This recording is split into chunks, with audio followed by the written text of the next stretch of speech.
Что-то изменилось у вас в то время, когда вы писали книгу о России? Насколько, может быть, неожиданным был для вас этот опыт? Что для вас стало неким, может быть, особым переживанием? I think the biggest surprise is that a system that seemed to be working fairly well, whereby President Putin was able to govern the entire nation with support from very many different groups together, has turned into a system in which he is being supported by one group against another. So I think that's the strangest thing. And in fact, what I can't still understand, actually, is how it's possible, why it happened that the group that, in a sense, he was proudest of, the group he had created, the middle class of Moscow, the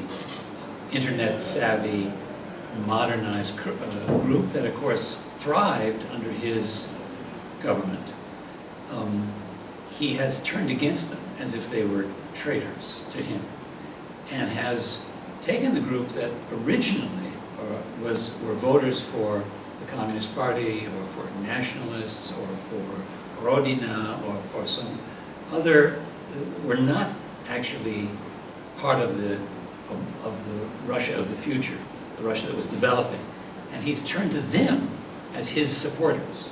So this is an incredible paradox. He originally was governing with the modernizing classes, neutralizing rural Rust Belt Russia, and now he's tries to neutralize modern urban Russia and to govern with Rust Belt rural Russia, who basically have nothing to offer to the future. So this is the main paradox. Это было полной неожиданностью для вас. I find that impossible to understand. That was very unexpected. I do understand what happened with September 24th in 2011 and the elections and the protests. I see that he was shocked, or he was angry, but I don't understand why he didn't appreciate how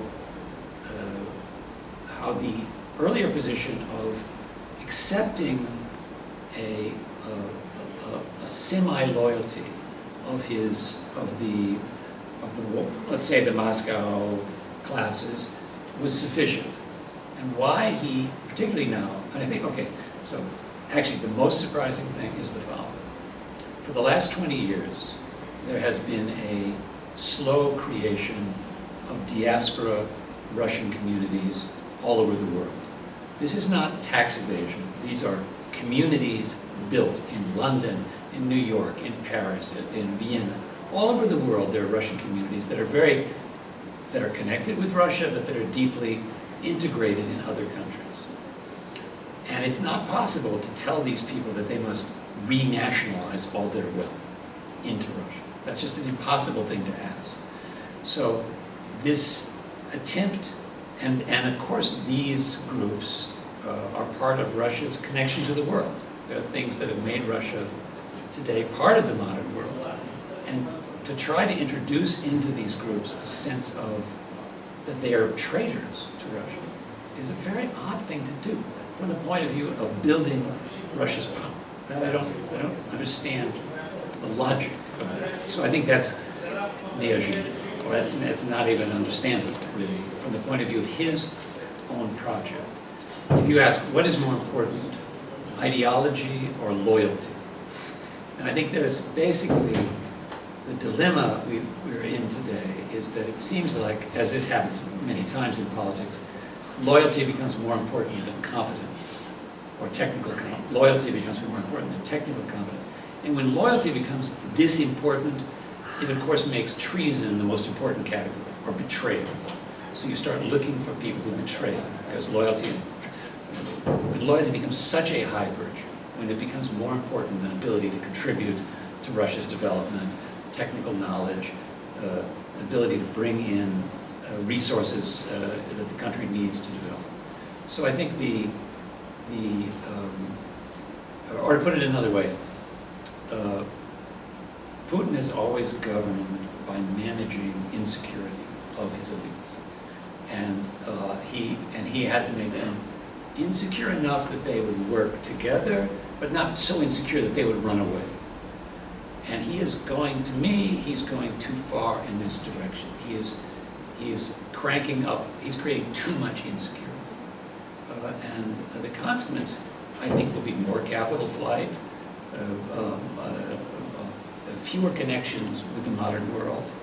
And I don't see why he abandoned so completely the strategy underlying the tandem. I mean, it's fine to become president again, that's one thing.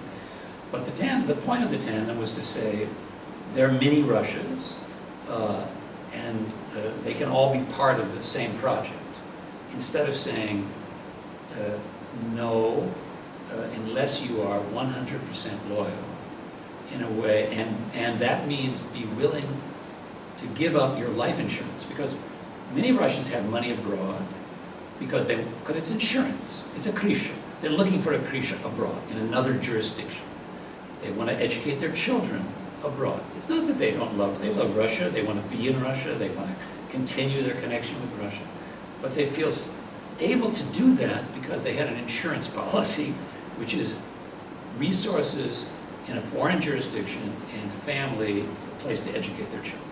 He tells them, you must give up your insurance policy.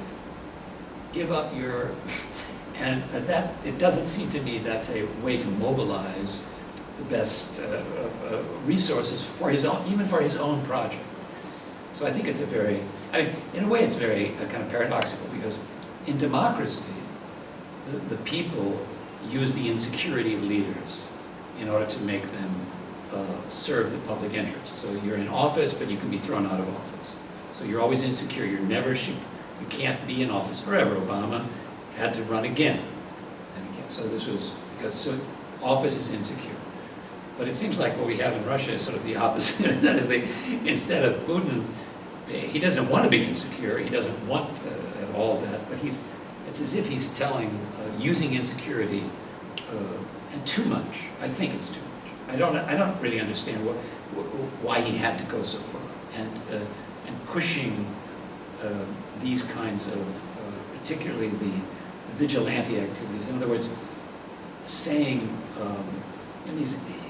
using this rhetoric, which seems very strong about anti-gay, just as if it's a open season on gay people. Not that he's going to do anything to the gay people, but it seems like a kind of invitation to violence. I mean, I don't understand. I don't know.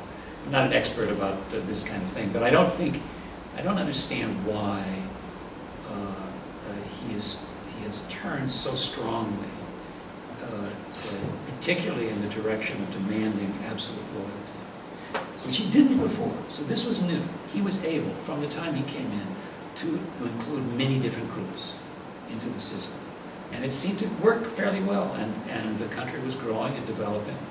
But somehow, after the election of 2012, he made a decision that he was going to change the conditions under which he was going to work with other groups. And they were going to have to be 100% loyal 100% of the time. And why does he need that? That's what I don't understand. If you're telling people who put their money abroad that they are in some way betraying the fatherland, and that they need to bring their money back where you could take it away from them if you wanted. I don't see within Russia, obviously, over time, if Russia became a more orderly state, then it would be possible to create security in the country. But as long as the institutions are so weak, and the key weakness of the Russian system today is that there is no rule and no procedure and no agency or organization which could take on the burden of replacing Putin if he disappeared. So there's no succession formula. There's no rule. Any state, every state, monarchies, republics, whatever, every state in the world China has a system for replacing the leader. Every state has a system for replacing the leader. If he dies, or if he becomes incapacitated, or if he becomes ill. I think Russia is the only major power in the world that has no system for replacing the leader. And that is a sign of incredible weakness, state weakness, institutional weakness. And I think there's no way to create security,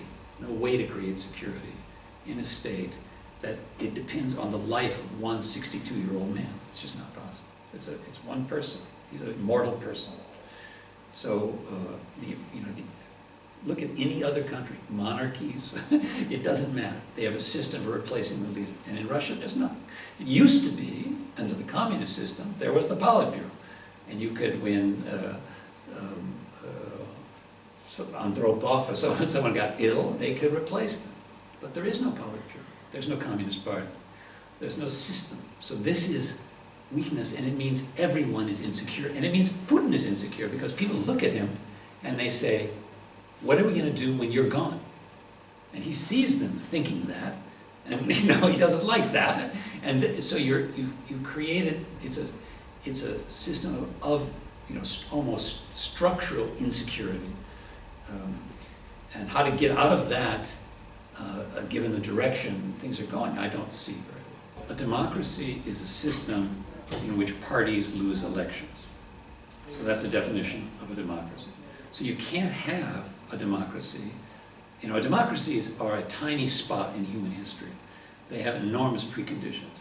And it's a huge mistake to confuse the absence of obstacles with the presence of preconditions. The absence of obstacles means there's no Communist Party, but it doesn't mean democracy doesn't pop out of a society like toast out of a toaster, pop, just as soon as you get rid of the tyranny. That isn't what happens. So democracy requires a very complicated system. The most important aspect of a democracy is that when you lose an election, you don't lose too much. And the reason democracy is very difficult to create is because in a society like this, if Putin loses power, he would lose too much. It's just too much. So you have to very much limit what you lose. So Cheney and Bush, when they went out of office, they had everything, they kept everything, they're very fine, no problem, there is no trouble. So the difficulty, I would say the number one difficulty of creating democracy in Russia is the problem of who could do for Putin what Putin did for Yeltsin.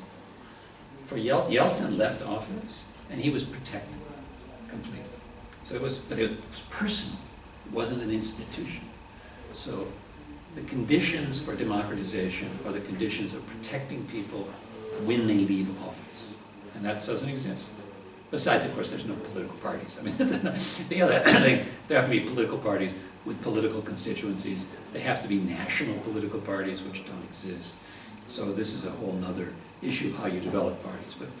So I think the two things, democracies are systems in which parties lose elections. So if there are no political parties, serious political parties, with constituencies, with platforms that can mobilize support publicly, then you can't have democracy. And then you have to have a system where leaving office is not dangerous. Personally, you can't lose your wealth, you can't lose your life, you can't lose your freedom when you leave office. And that's very difficult to support. And the reason democracies are rare, historically they are very rare, is because of this.